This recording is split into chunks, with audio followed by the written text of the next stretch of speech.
Now, you'll all remember WWE superstar Chris Benoit murdering his wife back in the day. It was a shocking story, and one you'd have thought that could never ever happen again. Well, apparently we were wrong, because another former WWE superstar has murdered his wife. Now, the circumstances are very different to that, but still, it's unbelievable that this could happen twice to the same company. Now, the guy who's done this, his name is Billy Jack Haynes, and he wrestled in the era of Ric Flair, Hulk Hogan, he wrestled Macho Man Randy Savage, and ironically, about 10 years ago, he sued Vince McMahon for the brain trauma, CTE, of WWE wrestlers and saying that they weren't protected enough. Wow. Like, for him to have done that and then do something like this, which, you know, a lot of people thought Chris Benoit did because of his brain trauma, is mental. As if Vince McMahon didn't need any more bad publicity right now, then this happens. So when you start unpacking the details of what happened, basically there was gunshots heard at the house, the cops turn up, there's a standoff with this guy, he's refusing to give himself up for 2 hours. Finally he does. The cops go in, confirm she's dead via gunshots, but she's 85 years old. So my first reaction was like, why would you kill your 85-year-old wife? Like, she's gonna be dead any day now anyways, bro. Let the good Lord take her when he's good and ready. But it is a bit more complicated than that, because I assumed that this is a couple who'd been married together for 40, 50 fucking years, like most people that age. No. He'd only been married to her a couple of fucking years. So then I'm thinking, fuck me. Even at that age, you couldn't last fucking 2 minutes with her. Jesus. She must have been really irritating. But it isn't quite that way either. Fucking hell. I'm dark. I am really dark. Basically, this woman was the mother of one of his best friends, and he died a couple of years beforehand, and after he died, they shacked up and got married together. I don't know if he'd been fantasizing over her for a few decades and then finally got a chance after his mate was no longer there to have a problem with it, but they got together. So he's 70 and she's 85. It just shows that the MILF thing never goes away. Even when you're 70, you're still like, aye, you would, wouldn't you? Well, gilf really at that point, right? But like, I could understand if he was 25 and she was 40. Do you know what I mean? Maybe, but it's a bit weird that. I'm saying that after he's fucking murdered her. That's really weird. So he has a picture of this guy when he was in his prime, an absolute beast of a man, and he's fucking massive in this video, and every wrestler I've watched has said, like, he was one of those guys who actually would kick the shit out of every other fucking wrestler if he wanted to. He was feared, and he was known, like, a bit of a nice guy, but if you cross him, you get knocked clean out. And he did knock many other wrestlers out, from what they've said. And this is him beating up Ric Flair in the wrestling ring, so clearly, like, he made it to a level where he wrestled one of the greatest of all time. He wasn't a nobody. So after he'd been knocking out a few of these wrestlers, he did get a reputation and eventually was fired by Vince McMahon because he took a bodybuilding drug known as GHB. And I only know about this because my dad told me about it because he once took it. And it is something that only lunatics would take, to be honest with you, because it renders you absolutely unconscious. And he took it on a plane ride, and he was so out of it and it looked so bad that the plane had to land because they thought he was dying. And when Vince McMahon got word of it, he was like, this guy's a fucking lunatic, I've got to let him go. This guy did not take this very well. He went on and on and on about the WWE for years after that. He hated them for that. And so strangely, back in the day, he was actually photographed with Nancy Benoit, the woman who was murdered by Chris Benoit, and obviously Chris also killed his son. And he was said to be like really against violence against women. And he even called out Stone Cold Steve Austin for a fight, because this is so fucking weird. Him and Stone Cold Steve Austin were married to the same woman at one point. Like, I think he was married to her first, then Stone Cold picked up with her, and he said he'd been talking to her and Stone Cold had beaten her up. Now, Stone Cold apparently did have issues with domestic violence with wives after the fact, so it isn't beyond the realms of possibility that he was talking the truth there. Bearing in mind, this is what he looked like in his prime. And tonight, in the Portland Memorial Coliseum, I'm just trying to hype up this show at all, man. But there's somebody going to be hurt because I want to make sure. You can go and hurt me if you want. You can hurt Slaughter, but we're not going to leave the ring, man. Okay, you get the point. Big, strong, fit guy. Looks like he's got all of his faculties together, right? And then this is sort of how it ended up, sadly. Stone Cold, I'm going to issue a challenge to you right now. I'm going to get in shape because I got one last fight. And it's you versus me. You beat women real good. You're a woman beater. You punk-ass woman beater.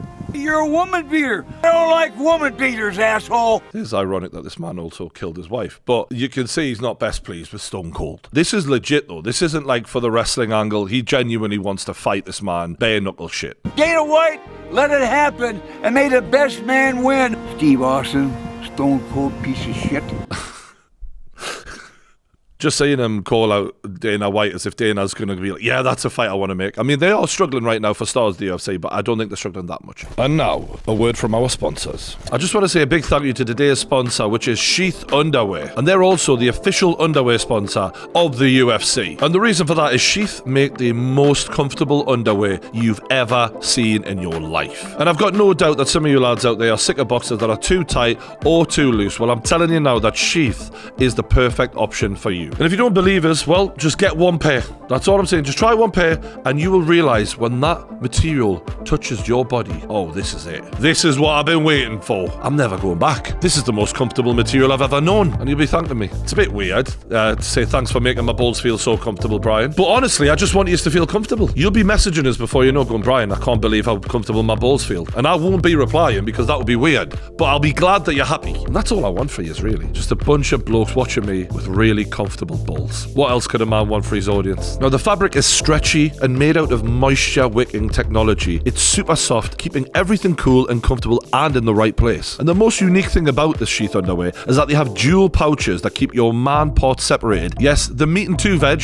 won't be touching anymore. This prevents them from getting clammy, sticking together, all sweaty and that, you know what I mean? And at first when I heard of this, I was like, what is this? What kind of sorcery are we dealing with here? But look, it's 2024 and everything is improving constantly. Even boxer shorts. And this is a game changer. Plus, they're even inventing new materials like bamboo and mesh for even more cool and comfort. Because like many of you out there, I do get hot, especially on trains. Hell, it's clammy on them. But not anymore. So you know what to do. Click the link in the description below and go to sheathunderwear.com and use the code TRUE at checkout for 20% off. That's TRUE, all block capitals, all one word, TRUE at checkout for 20% off. The greatest pair of underwear you will have ever worn in your entire life. Enjoy. He actually accused Stone Cold Steve Austin of kind of killing Roddy Piper because apparently Stone Cold had had a beef with Piper and he had said to Vince McMahon, either fire him or I'm not fucking performing anymore. And they fired Roddy Piper, and apparently, according to this guy, 3 days later was when Roddy Piper died of a heart attack, and he put the blame of that death on Stone Cold. So this guy wasn't in a frame of mind where I think he was thinking soundly. Do you know what I mean? He's blaming heart attacks on Stone Cold Steve Austin over here as if, you know, that medical science is his fault. Now, a few years before that, he actually called out Bret Hart also. If my brother was killed by Vince McMahon, murdered, and you know damn well he was because you were fighting for it. You were saying he was murdered. You take it back. You take the money. There's money that can buy you off. He's essentially saying that Owen Hart died in the WWE. Bret Hart was blaming them, but then later on he actually forgives them, comes back, gets inducted to the Hall of Fame, takes the money. And ironically, lately he's been going at Vince McMahon and sort of throwing him under the bus a bit. And it's what side of the fence do you sit on? Do you know what I mean? So he's calling Bret out here. I actually think, you know, it's quite interesting what he's saying. Not saying I agree with it, but the guy wasn't afraid to speak his mind, clearly. But his mind wasn't always the sharpest. And there was a lot of questions about him, you know, regarding the CTE and stuff, because he started coming up with a lot of conspiracy theories the older that he got. One of them was that Jimmy Superfly Snuka, a former legendary wrestler, was accused of murdering his girlfriend in 1983, but wasn't arrested or charged until 30 years later, and in 2017 the charges were actually dropped. Billy Jack claimed that Argentino, the girl, was pregnant with Hulk Hogan's baby when Snuka allegedly killed her,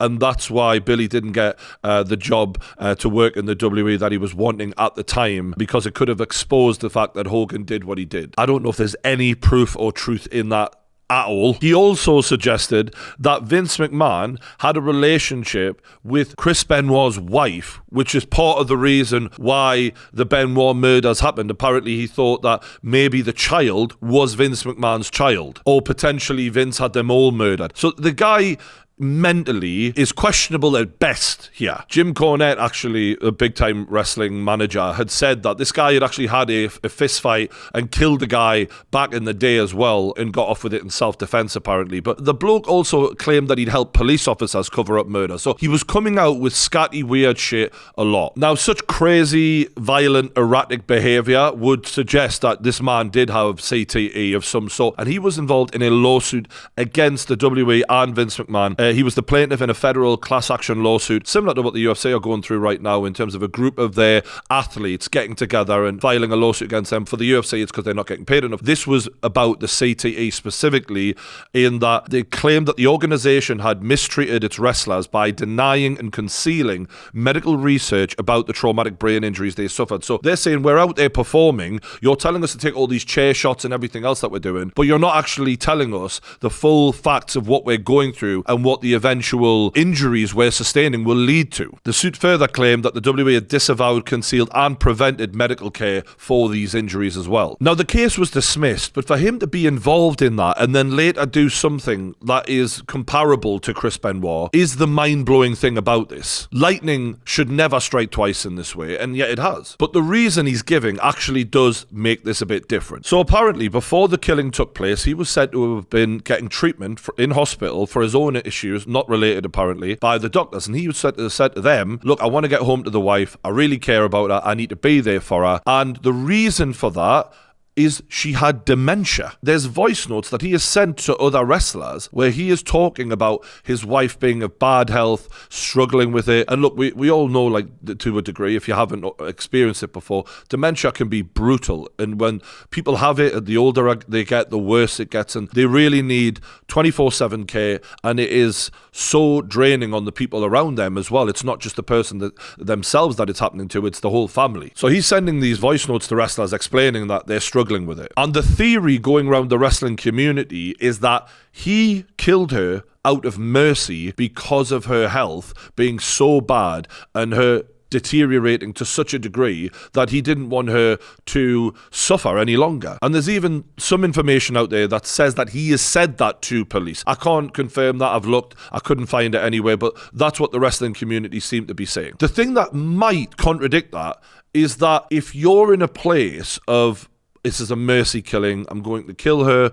I'm going to let her go without any pain anymore, you should be in a place potentially of, you're not confrontational, you're not in a fit of rage, you're not angry, you're not doing it out of an anger killing. Well then, if that's the case, why did it take the cops 2 hours of negotiating, of dealing with this guy to get him out of the house? Potentially, that doesn't align. Although, maybe he just didn't want to leave her body. Maybe it was an emotional thing. He couldn't let her go. I've been to funerals before where I've seen, an old man who's buried his wife and he just didn't want to leave her grave, and it was one of the most fucking heartbreaking things I've ever seen in my life, We don't know what was going through his mind in that moment. And maybe he was just scared, maybe he was scared to come outside, the cops are going to blow him away. I don't know what he was thinking, do you know what I mean? If he's done something as horrific as that, whether it was with violent intent or was it a mercy killing, either way, it's very hard to understand what was going through his head at that time. One thing that I am sure about is to have a wrestling league like the WWE have multiple performers who've been with the company kill their wives is outrageous, man. It's shocking. And I do think that this is a very different scenario to Chris Benoit the more I'm looking into it.